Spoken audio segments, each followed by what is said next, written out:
ভয় ভীত হয়ে বলেছে যে বেশি বাড়াবাড়ি করলে বলে খালেদা জিয়াকে আবার জেলে পাঠাবে, বেশি বাড়াবাড়ি করলে আবার জেলে পাঠিয়ে দেবো। শেখ হাসিনা স্বীকার করে নিল যে হেফাজতে যে মানুষগুলোকে সেদিন হত্যা করা হয়েছিল সেই বিএনপি বেশি বাড়াবাড়ি করলে বেগম খালেদা জিয়াকে জেলখানায় পাঠিয়ে দেওয়া হবে। তো মাননীয় স্পিকার তাতে যেটা লক্ষ্য করেছি এবং সঙ্গে সঙ্গে দেখলাম যে তারেক রহমান এবং জোবাইদুর রহমানের বিরুদ্ধে গ্রেপ্তারি পরোয়ানা জারি করা হয়েছে। দেশে যে আইন অনুযায়ী দেশ পরিচালিত হচ্ছে তাহলে মাননীয় প্রধানমন্ত্রীর জায়গা থেকে কথা বলার অপেক্ষা ছিল না। আবার আইনমন্ত্রী তার ব্যাখ্যা দিলেন যে না, এই মুহূর্তে বেগম জিয়াকে জেলখানায় নেওয়ার প্রয়োজন। প্রধানমন্ত্রীর দুটি কথা এখন পর্যন্ত কোনো ভূতেও ব্যাখ্যা দিতে পারে না। এক, বিএনপি বেশি বাড়াবাড়ি করলে খালেদা জিয়াকে আবার জেলে ঢুকাবো, আর বিএনপি যদি বেশি বাড়াবাড়ি করে তাহলে বিএনপির অবস্থা কিন্তু হেফাজতের মতো করব। এই দুইটা কথার ব্যাখ্যা কিন্তু এখন পর্যন্ত কোনো ভূতেও দিতে পারে না। তবে কথা দুইটা আসলে কেনই বলেছিলেন এর ব্যাখ্যা কিন্তু এবার দিয়েছেন তারেক রহমান, বিএনপির ভারপ্রাপ্ত চেয়ারপারসন। তবে এই কথা নিয়ে কিন্তু এবার সংসদও কাঁপিয়েছেন আমাদের এমপি হারুন সাহেব কেনই বা এই যৌক্তিকতা তুলে ধরেছিলেন যে প্রধানমন্ত্রী শেখ হাসিনা এই কথা বলতে পারেন না। তো সেইটা আমরা দেখব, সংসদের সেই ভাষণটাই আমরা দেখব। তার আগে আমরা একটু শুনে আসি বিএনপির চেয়ারপারসন তারেক রহমান, তিনি বলতেছেন প্রধানমন্ত্রী শেখ হাসিনা ভয়ে এই কথাটা বলছেন। আসলে কি ভয়ে বলছে না কিসে বলছে সেটা আসলে আমরা বুঝতে পারবো পরবর্তী সময়। তবে তারেক রহমানের ব্যাখ্যাটা কেমন ছিল সেটা একটু শুনে আসি। ভয় ভীত হয়ে বলেছে যে বেশি বাড়াবাড়ি করলে বলে খালেদা জিয়াকে আবার জেলে পাঠাবে। প্রিয় ভাই বোনেরা, খালেদা জিয়া আমার মা, আমি তার সন্তান।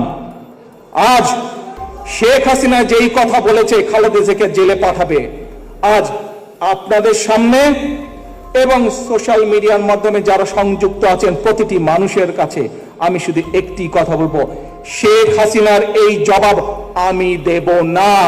শেখ হাসিনার এই জবাব আমি বিশ্বাস করি দেশনেত্রী খালেদা জিয়া হচ্ছেন গণতন্ত্রের নেত্রী, বাংলাদেশের সাধারণ মানুষের নেত্রী।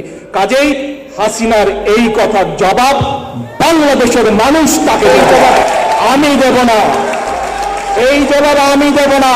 খালেদা জিয়া মানুষের নেত্রী, মানুষ এই জবাব দেবে।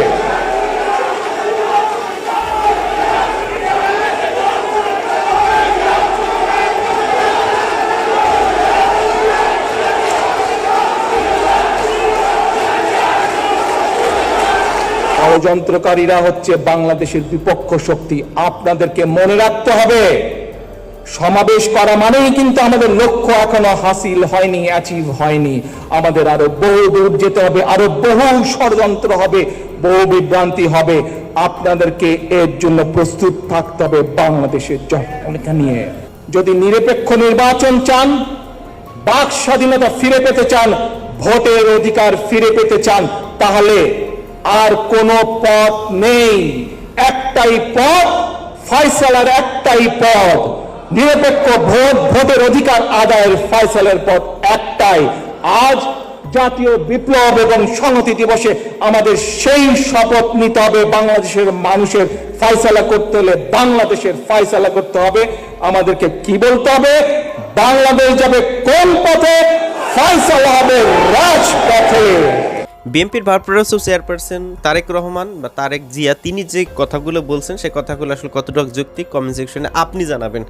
তবে এমপি হারুন সাহেব তিনি কিন্তু সংসদে যে কাঁপানোর মতো বক্তব্য দিয়েছেন, বিশেষ করে এমপি হারুন সাহেব বিরোধী দলীয় বক্তা, সেই হিসেবে তিনি সংসদে যে কথাগুলো বলছেন এটা সকলের একটু শোনা উচিত। চলুন একটু শুনে আসি তিনি কি ব্যাখ্যা দিয়েছেন। বিএনপি বেশি বাড়াবাড়ি করলে বেগম খালেদা জিয়াকে জেলখানায় পাঠিয়ে দেওয়া হবে। তো মাননীয় স্পিকার তাতে যেটা লক্ষ্য করেছি এবং সঙ্গে সঙ্গে দেখলাম যে তারেক রহমান এবং জোবাইদুর রহমানের বিরুদ্ধে গ্রেপ্তারি পরোয়ানা জারি করা হয়েছে। দেশে যে আইন অনুযায়ী দেশ পরিচালিত হচ্ছে তাহলে মাননীয় প্রধানমন্ত্রীর জায়গা থেকে কথা বলার অপেক্ষা ছিল না। আবার আইনমন্ত্রী তার ব্যাখ্যা দিলেন যে না, এই মুহূর্তে বেগম জিয়াকে জেলখানায় নেওয়ার প্রয়োজন নাই। অনেক সদস্যই বলেছেন খেলার কথা। সত্যিকার অর্থেই সরকারের দায়িত্বশীল ব্যক্তিদের কাছ থেকে আমরা দায়িত্বশীল বক্তব্য পেতে চাই। মাননীয় স্পিকার, এখানে আজকে বিএনপি এই গত কয়েক মাস যাবৎ দ্রব্যমূল্য ঊর্ধ্বগতি এবং বিদ্যুৎ এই সমস্ত বিষয় নিয়ে যে সভা সমাবেশগুলো করছে, এতে প্রতিনিয়ত দেখা যাচ্ছে সরকারের জায়গা থেকে বিভিন্নভাবে বিভিন্ন কৌশলে যে বাধা দেওয়া হচ্ছে। এরপরও প্রতিনিয়ত জনগণের যে উপচে পড়া অংশগ্রহণ, এতে আমার মনে হয় যে আজকে সরকারের মধ্যে একটা চরম উদ্বেগ আমরা লক্ষ্য করছি। যে কারণে এক এক সময় এক একজন মন্ত্রী এক এক ধরনের বক্তব্য দিচ্ছেন। বিভিন্ন সময় দায়িত্বশীল জায়গাতে যেসব বক্তব্য দিচ্ছেন এগুলো খুবই অনাকাঙ্ক্ষিত এবং এগুলো আমাদের জন্য প্রত্যাশিত নয়। যে মাননীয় স্পিকার আমাদের সংকটকে স্বীকার করতে হবে, অর্থনৈতিক সংকট এটা স্বীকার করতে হবে, সারা বিশ্বব্যাপী সংকট, আমাদের দেশেও সংকট, এটাকে আমাদের স্বীকার করতে হবে এবং এই স্বীকার করে নিয়েই আমাদেরকে সেই সংকটের পথ খুঁজতে হবে। আর রাজনীতিতে সংকট আমরা গত 15 বছরে তৈরি করে ফেলেছি। এই সংকট সংবিধানের দোহাই দিয়ে হবে না। তার কারণ রাজনীতিতে সংকটটা কোথায়? রাজনীতিতে সংকট আজকে সরকারের এই কর্মকাণ্ডের প্রতি জনগণের অনাস্থা তৈরি হয়েছে, ভোটের প্রতি মানুষের অনাস্থা তৈরি হয়েছে, ভোট ব্যবস্থার প্রতি মানুষের অনাস্থা তৈরি হয়েছে।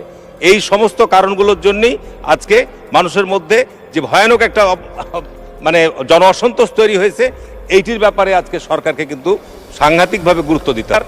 এখানে জাতীয় পার্টি আজকে বিরোধী দলের দায়িত্ব পালন করছেন। আমি পয়েন্ট অফ অর্ডারে আপনার দৃষ্টি আকর্ষণ করছি যে জাতীয় পার্টির এখানে বিরোধী দলের নেতা কে হবে, বিরোধী দলের হুইপ কে হবে, এইটি মাননীয় স্পিকার আমার কোনো বিবেচ্যর বিষয় নয়। কাকে তারা কি নিয়োগ দিবেন তা বিষয় নয়, কিন্তু এই সংবিধান অবশ্যই সংবিধানের কার্যপ্রণালী বিধি এবং আমাদের সংবিধান এবং আমাদের এই সংসদের কার্যপ্রণালী বিধি অনুযায়ী পরিচালিত হবে। আমি জানি না মাননীয় স্পিকার, এখানে আমরা পত্রপত্রিকা যেটা দেখলাম, যেহেতু আমার পাশেই আমাদের মাননীয় জাতীয় পার্টির সদস্যরা এখানে বসেন, তাদের সাথে কথা হয়, লবিতে আলোচনা হয়।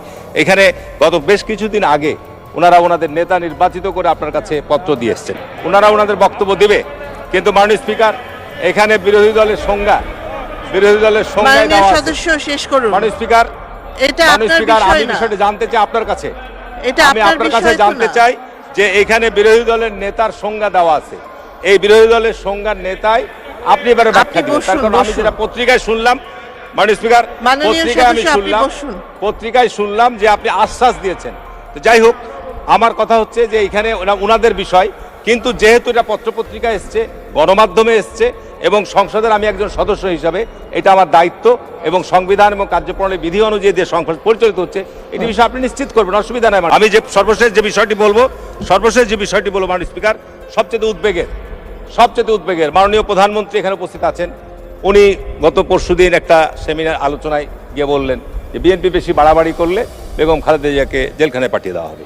তো মাননীয় স্পিকার, তাতে যেটা লক্ষ্য করেছি এবং সঙ্গে সঙ্গে দেখলাম যে তারেক রহমান এবং জোবাইদুর রহমানের বিরুদ্ধে গ্রেপ্তারি পরোয়ানা জারি করা হয়েছে। তো বাংলাদেশ যে সত্যিকার অর্থে আইনের শাসন অনুপস্থিত, আইনের শাসন যদি থাকতো তাহলে মাননীয় স্পিকার, আমি মনে করি যে দেশে যে আইন অনুযায়ী দেশ পরিচালিত হচ্ছে, তাহলে মাননীয় প্রধানমন্ত্রীর জায়গা থেকে কথা বলার অপেক্ষা ছিল না।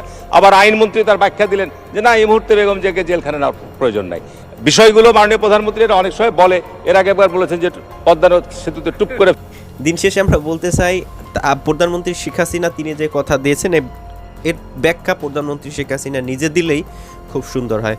হয়তো হেফাজতের মতো অবস্থা বিএনপিকেও করবে, এর ব্যাখ্যা এমনও হতে পারে যে হেফাজতকে তো তিনি আলিঙ্গন করেছিলেন যখন হেফাজত ইসলাম বা কওমি মাদ্রাসার সনদ দিয়েছিলেন, তখন হেফাজতকে কিন্তু তিনি ডেকে নিয়েছিলেন তার কাছে, মানে খাওয়ার আপ্যায়নের ব্যবস্থা করেছিলেন, যেখানে এমপিরা কিন্তু সে আলেমদেরকে খেদমত করেছিলেন। এমন খেদমতের ব্যবস্থাও তিনি করতে পারেন বিএনপিদের সাথে। বিএনপিদেরকে তো বারংবার প্রধানমন্ত্রী শেখ হাসিনা এই বক্তব্য দিয়েছেন যে আপনারা যদি আসেন তাহলে গণভবনে আপনাদেরকে চায়ের দাওয়াত দিচ্ছি। এটাও হতে পারে। ওটা তো আমার ব্যাখ্যা, আপনাদের ব্যাখ্যা কি সেটা আপনারা কমেন্ট সেকশনে জানাবেন, আর চাইলে আমারে গালাগালিও দিতে পারেন। ভালো থাকবেন সবাই, আসসালামু আলাইকুম।